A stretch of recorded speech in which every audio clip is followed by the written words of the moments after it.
Hello बच्चों, let's see the question. In here the question is that consider the following statements. यहाँ पे 5 statement है, 1, 2, 3, 4 and 5 as you can see. तो उनमें से ऐसा ऑप्शन हमें ढूंढना है कंटेनिंग द करेक्ट स्टेटमेंट्स. तो ये 5 स्टेटमेंट्स में से कौन से स्टेटमेंट जो है वो करेक्ट मेंशन किए गए हैं वो हमें फाइंड आउट करना है. तो इसीलिए हमें वन बाय वन एक एक स्टेटमेंट को देखना पड़ेगा. तो फर्स्ट स्टेटमेंट में क्या कहा गया है दैट की एक लाइफ साइकिल जो होती है ह्यूमन ल्यूअर फ्लूक की, that involves only snail as an intermediate host. तो बेसिकली जो ह्यूमन लीवर फ्लूक जो होता है वो अपनी लाइफ साइकिल कंप्लीट करने के लिए, sorry here should be human liver fluke, okay. तो उसको अपनी लाइफ साइकिल कंप्लीट करने के लिए जो इंटरमीडिएट चाहिए, इंटरमीडिएट जो होस्ट चाहिए होते हैं, वो इंटरमीडिएट होस्ट सिर्फ एक स्नेल अकेला नहीं होता बल्कि वहां पे स्नेल एंड फिश दोनों होते हैं. स्नेल एंड फिश ये दोनों क्या है, इंटरमीडिएट होस्ट हैं, ताकि जो ह्यूमन लिवर फ्लूक होता है वो अपनी लाइफ साइकिल क्या कर सके, कंप्लीट कर सके. सो दैट्स वाई ये जो स्टेटमेंट है वो रॉन्ग स्टेटमेंट है. तो हम फर्स्ट स्टेटमेंट कंसिडर नहीं कर सकते क्योंकि हमें यहाँ करेक्ट स्टेटमेंट्स ढूंढने हैं. So let's see second one. तो सेकंड स्टेटमेंट में क्या कहा गया है that malarial parasite need a vector mosquito to spread other host. तो ये स्टेटमेंट ट्रू है कि दैट मलेरियल पैरासाइट जो है उसको स्प्रेड करने के लिए मॉस्किटो के थ्रू, उसके लिए जो वेक्टर मॉस्किटो होता है वो कौन होता है. तो जो वेक्टर मॉस्किटो है that name is female Anopheles mosquito. तो फीमेल एनोफिलिस मॉस्किटो जो होती है ना उसकी नीड होती है, एंड उस जो फीमेल एनोफिलिस मॉस्किटो है वो स्प्रेड करेगा क्या, malarial parasite disease host body में, जो कि ज्यादातर करके ह्यूमंस में होता है. सो दैट्स वाई यहाँ पे हमारा आंसर क्या आना चाहिए, दिस स्टेटमेंट कैसा होना चाहिए, ये स्टेटमेंट हमारा क्या होगा, ऑब्वियसली एक ट्रू स्टेटमेंट, करेक्ट स्टेटमेंट होगा. तो इसे हम कंसिडर करेंगे. नेक्स्ट थर्ड स्टेटमेंट दिया गया है that is female mosquito is not considered parasite however it needs our blood for reproduction.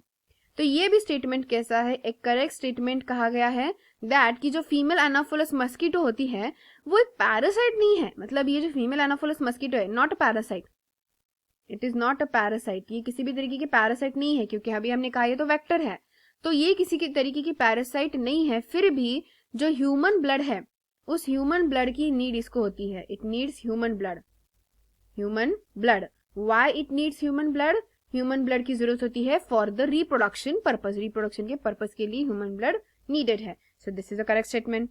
सो इसे भी हम कंसिडर करेंगे. नेक्स्ट फोर्थ स्टेटमेंट है in case of brood parasitism. ये ब्रूड पैरासाइटिज्म में क्या करते हैं, एक पैरासाइटिक बर्ड जो होता है, जैसे कि यहाँ पे एग्जांपल दिया गया है क्यूकोम, they are not detected and ejected from the nest because of parasitic egg resembles the host eggs in morphology and color.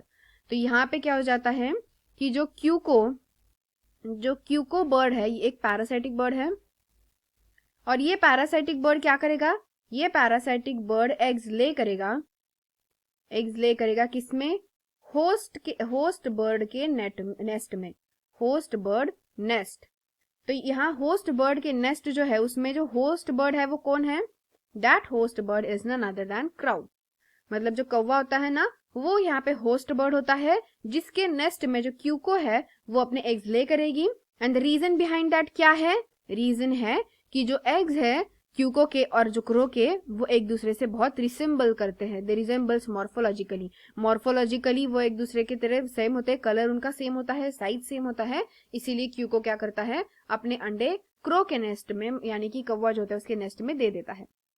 तो ये भी स्टेटमेंट करेक्ट है, इसे भी हम कंसिडर करेंगे करेक्ट वन. नेक्स्ट स्टेटमेंट क्या है that a population of frog protected from all predators would increase indefinitely. तो अब ये जो स्टेटमेंट है this is the wrong statement. How, let's see that also. तो बेसिकली होता क्या है, जो पॉपुलेशन है, the population of frog protected from all predators would increase indefinitely. तो इस तरीके से नहीं होता. तो क्या होगा पॉपुलेशन ऑफ फ्रॉग में कि जो फ्रॉग होते हैं दे आर नॉट इंक्रीज, यहाँ पे जो फ्रॉग को प्रोटेक्ट करने वाले प्रेडेटर्स होते हैं would not increase indefinitely, not increase indefinitely. मतलब ये इनडेफिनेटली इंक्रीज नहीं होते जाएंगे. दैट मीन्स कि यहाँ पे कहना क्या चाहते हैं कि जो फ्रॉग की मतलब फ्रॉग पॉपुलेशन को प्रोटेक्ट करने वाले जो भी प्रेडेटर्स होंगे वो इनडेफिनेटली इंक्रीज नहीं होते जाएंगे, क्योंकि वो प्रोटेक्शन दे रहे हैं किसी अदर ऑर्गेनिज्म को या फिर अदर स्पीसीज को, दैट्स वाई उनका नंबर इंक्रीज होता जाएगा। That's not the thing. इसीलिए ये भी स्टेटमेंट कैसा है, एक रॉन्ग स्टेटमेंट है, हम इसे कंसिडर नहीं कर सकते, क्योंकि जो कैरिंग कैपेसिटी होती है पॉपुलेशन की वो एक लिमिटेड होती है, क्योंकि रिसोर्सेज जो होते हैं नेचर में वो भी लिमिटेड होते हैं, इसीलिए सो दैट्स वाई यहाँ पे ये स्टेटमेंट कैसा आएगा, रॉन्ग आएगा। सो यहाँ पे फर्स्ट स्टेटमेंट भी रॉन्ग था एंड जो फिफ्थ स्टेटमेंट है वो भी रॉन्ग रह गया है। तो करेक्ट स्टेटमेंट कौन कौन से आए, तो करेक्ट स्टेटमेंट्स आए सेकंड स्टेटमेंट करेक्ट था हमारा, थर्ड भी करेक्ट था और एंड फोर्थ। तो सेकंड, थर्ड एंड फोर्थ की करेक्ट स्टेटमेंट्स जो कि ऑप्शन नंबर डी में मेंशन्ड है। सो इसीलिए ऑब्वियसली हमारा आंसर आएगा option number D. I hope you got the answer very well. Thank you and all the best.